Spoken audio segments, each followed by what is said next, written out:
Hello, welcome back. Today we will be looking at the subject of types of settlement of karma in this series entitled Karma, Destiny and Choice. And I have the pleasure of interviewing Sister Denise, who is a wealth of information on the subject of spirituality. Sister Denise, it's always a great pleasure having you with us in the studio. Thank you. Everyone arrives into the world with a karmic load, karmic debt.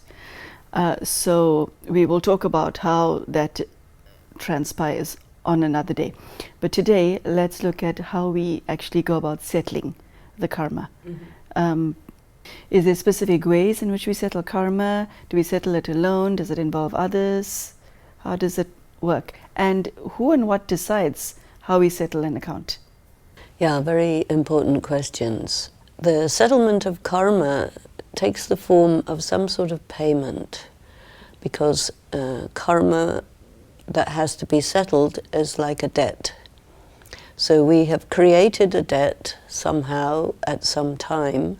Your karma is, in a sense, you have karma with yourself, how much you take care of yourself, how much you do good for yourself, how much you damage yourself. That is also a karmic account.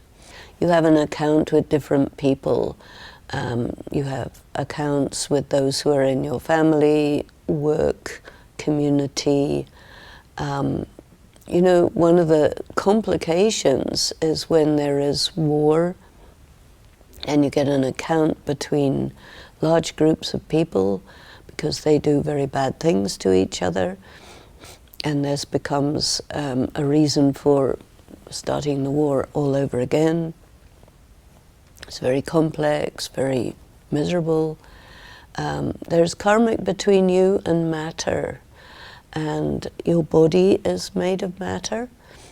And so part of the settlement of karma between you and matter is in some kind of illness. So you can see now I have a cold, which is some sort of settlement of karma. And you can say, okay, this karma is because of some infection, some bug, some dust, some whatever it is. And then how you settle it, how you handle it, a little bit of meditation, a little medication, a certain attitude that, okay, it's not going to stop me getting on with what I want to do. And you adjust yourself accordingly, and the debt is settled in the easiest possible way. There is also karma between a person and the divine, because people in their relationship with God as devotees, sometimes they are loving to God, sometimes they don't understand God at all, they may be insulting to God or whatever. And you know, in certain religions there are all kinds of prescriptions about how you should or shouldn't interact with God. And some of that is quite a deep misunderstanding. But it does come originally from the intuition that there is karma between a person and God, and so your relationship with God needs to be correct. If you remember, in the biblical world, you have the 10 commandments, of which 4 are to do with your relationship with God, and 6 are to do with your relationship with people. And so these commandments talk about how you should behave, how you should interact, and this is based on human perception. One of the things that we learn in the study and practice of Raj Yoga is that God's understanding about the knowledge of karma, which is a correct understanding, God knows these things, is quite different from people's understanding. So there is quite a disconnect between how God thinks about God and humanity and how people have interpreted that. So between the religious prescriptions and what we call shirimat. You know this word shirimat is the supreme directions of God, or his statements about what's what. So there's a disconnect there. And one of the purposes of us studying is to look at what the disconnect is, how there is a difference, why there is a difference, and bringing it back into line, because then we will not go against the laws of karma, which means we will not have some problems or get into some debts. So how you settle it is quite deep and quite interesting, and there are many different ways that you can calculate. If such and such a thing is happening, then it indicates such and such a thing was done negatively or conversely positively. Because karma, negative, positive, is a big spectrum all the way. And there's detailed information about what karma produces what consequence. I want to now go into the specifics. This body that I'm born into, that body that you're born into, and the same is the case for a gentleman that we happen to pass on the street. Do we choose the bodies? Is that also karma? We wouldn't use the word choose the bodies as if you have a list of bodies in front of you and say, oh, I think I'll have that one. So it wasn't a buffet before we were born. Okay. No, but the body that you get born into is strictly according to your karma. And there is another dimension also, which is that you get born into a body according to what is needed by God or by destiny. So if I look at my own situation, okay, I am considering myself as an ancient soul, and the reason I think like that is because of my relationship with spirituality, and spiritual knowledge corresponds to the criteria for an ancient soul. Born in a British body, there is some karma between England and India, so there is something about that. Female as opposed to male, so a soul is anyway genderless. So sometimes in terms of reincarnation you'll be born in a female body, sometimes in a male body, and you alternate according to your births. Personally, I do not have much karmic account with England or British society, because in my life it's anyway part English and part French, right? I have an English father, French mother. I don't have much karmic connection with France either. Why I say that is because I didn't spend very much time in either of those countries in my whole life. Most of my life was spent either in India or in United States. And India is the ancient land, and my connection with India is very deep, and my connection with people from India is very deep. And so I would conclude from that yes, I must have had many, many lives in India. I can understand the culture, the language, the ways very, very naturally, very intuitively. And many of my very deep, intense friendships are with people from India and also from the Arabic world. So I can understand from that I must have had some births over there as well.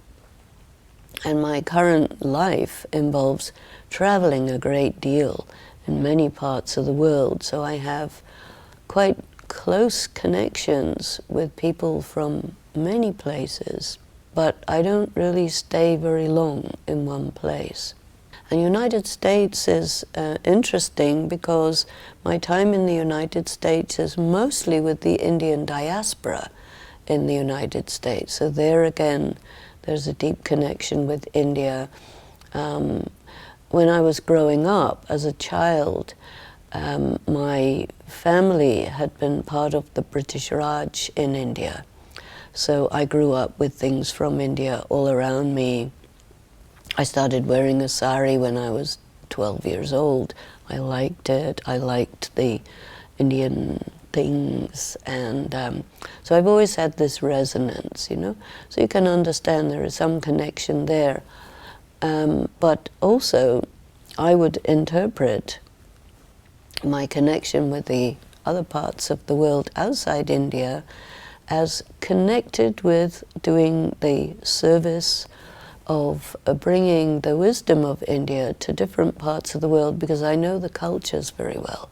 But I don't feel, because I don't suffer from these bondages with people from different parts of the world. I don't suffer from any restrictions, any difficulties. So I think my karma is actually quite free, and freedom is a very important characteristic for me. So I feel, you know, I study all the laws of karma, I look at myself, and this is what everyone needs to do. Study the information and look at yourself and see how it's playing out. So I feel that being born in this body has kept me very independent, very free. So maybe my destiny, because there's also the aspect of destiny, is to be completely unrestricted and to be able to go where I have to go, no restrictions. What you were saying is that the karma that you have determines the body that you get. Yes. Okay. So we settle karma through our body as well, don't we? In terms of illness, and in terms of our connection with people that we were born together with, you know, the family members. You know, my connection with my family is very light, not very intense, not very deep, not much attachment. I could say probably something similar for yourself. You're, you know, originally, ancestrally from Madras, a deep connection with India, but you grew up and you lived in South Africa. And so there's a freedom, like I have a freedom.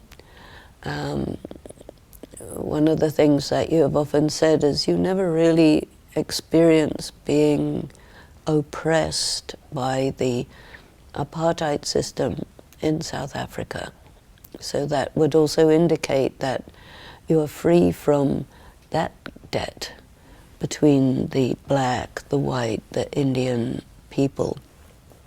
And so you can understand that your karma in that regard is very positive, very good, you see.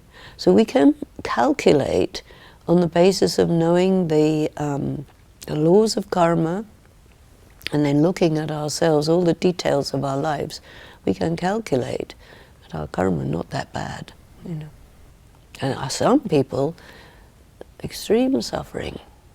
And you can understand that they must have done something to create that. So we settle karma through the body. We settle karma through relationships as well, do we not? Definitely, Okay. through relationships. Now, how does that play out? Is it necessarily mathematically that if somebody causes me any harm or sorrow in this lifetime, it's because I've done the same thing to that person in a previous one? We can understand that there has to have been something. The way in which we experience suffering through relationships, maybe we are neglected, maybe we are abused. You know, there are two interpretations. One is it's punishment, payment. The other is it's test. The point about a test is that it prevents you from getting into an attachment with those people. So your relationship with them is very slight and very light because the relationship not that good, but you get on with life and you become fine independently of them, and you don't depend on them, they don't depend on you. It's a way to be free and stay free. If there was a very beautiful, loving relationship, you would get tied up with them, and then you wouldn't be free to do what you're doing. Especially in terms of what we call spiritual service. To do spiritual service, you really need to be free, because from the laws of karma point of view, in terms of your relationship with your family, you have duty. A civic duty, family duty. So if you have a close and good relationship with your family, then you have to fulfill all these duties. But if your relationship with your family is not that great, but also not much suffering, it kind of frees you up from these duties. So in that sense, you have the freedom to do the spiritual service that you wish to do with no restrictions, no bondages of the family. So from that angle, we would say that for this purpose is very good. Someone else who needs or wants the family connection but doesn't have it, they will feel that that's a punishment. So it's subjective also. There's also settlement of karma through mental health. We covered settling karma through the body. We covered settling karma through relationships.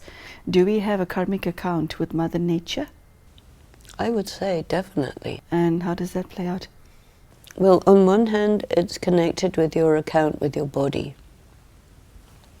And on the other hand, it's your account with the actual environment. My personal experience with nature is very, very good. My body is very fit. Don't take medicines, this, that. Very rarely get sickness, and that too, not very heavy. I always find myself in very beautiful environments. I have a very deep connection with nature spiritually, you know. So there's a kind of symbiosis, there's a sense of, you know, that stewardship with nature. Nature looks after me, I look after it. It's a very, very good relationship. And that includes not just the plants, but also animals and even the weather, the wind, the sun, the earth, the water, everything. Very, very fluid, very, very good. So, but other people, they experience a really bad relationship with nature. And, you know, there are people who exploit nature. Nature is abundant. It gives us everything. Food, shelter, beauty, everything. But if you exploit it, you will pay for that by getting deprived, by suffering. I took up this subject with you before, but I'd like to take it up again in the context of today's show. We're all born with a karmic debt to the body in respect of our relationships, Mother Nature, etc. Does that mean we have to stay victims of our own karmic load throughout our lives, or can we manage our accounts with all these three aspects in a different way, that it's more self-serving? Is one destined to suffer if you're born with a heavy karma, with your body, with relationships, with Mother Nature? Is that the point? Suffer and get it over with? Or just find a way to alleviate the account? It's human nature that when we experience any form of pain, we try and get rid of the pain as soon as it happens, or before it happens. Yeah, the word suffering implies that you're experiencing something really bad. You can be in a situation where there's a lot of negativity going on, but your relationship with that negativity is that you have the power to endure it, to accommodate it, to manage it. then you're not suffering. A person who's weak will suffer. I think one of the important purposes of practicing spirituality is that you strengthen yourself. You study so that you strengthen yourself intellectually as well as in every other way, strong mentally, physically, etc. And this allows you to bear what you have to bear without suffering, you see. Because you're strong, you can manage it. And this is called settlement of karma through the power of yoga. Because yoga is an energy. You draw energy through your meditation, you draw energy from God. That energy alters how you are. It alters how you handle the different types of penalties that come your way, so that you're able to manage them and you just take it in your stride. It doesn't mess you up, doesn't stop you being who you are or doing what you want to do. And you also use it, any kind of adverse situation, you use it. We have something we call the power of transformation. You use it to your advantage. How does one do that? Sometimes it's like a message that tells you you have an ego problem, so use it to overcome your ego problem. Sometimes it's a message to tell you you haven't understood deeply enough how you need to have your relationship, so use this situation to become more skillful in your relationships. Sometimes it's just something to tell you you're out of balance, and use the situation to bring yourself back into balance. Sometimes its purpose is to free you up, and use it to become free from any kind of bondages that you may have, any kind of restrictions. Sometimes you want to pay that debt, so you settle that debt, then you don't have the debt anymore. But you don't, which normally people do, you don't react to the debt by making it heavier. That's what people normally do. So intuitively you know, okay, I'm settling karma here, let me just finish it, settle it, let it be. Not resist or dislike or anything. So your relationship with the process of settlement of karma is very positive. Even if you experience like emotional pain, handle that. It takes a lot to handle it. It's not easy on any level to handle a negativity coming towards you. So how does one build up that reservoir of resilience? What's always been told to me, you know, I've been practicing Raj Yoga for 45 years, since my early 20s, and it's always been told to me that it's a great fortune to have a long period of time in the practice of meditation, because over time you accumulate this power. As you are passing through different years, you're developing your life over your whole lifetime. You're acquiring skill slowly, you're developing it. You're getting a lot of experience of life. And this makes you able to manage tests. We think of this as a school of life. So you start in kindergarten and you go all the way up. And as you get older, your tests get stronger, more subtle, more intense. But whatever you have had before that makes you ready. Each situation is a preparation for another one. Okay, I think this brings us to the end of today's episode. There you go, audience. How do we settle karma? And what I liked about it is Sister Denise shared as to how one goes about settling karma with dignity.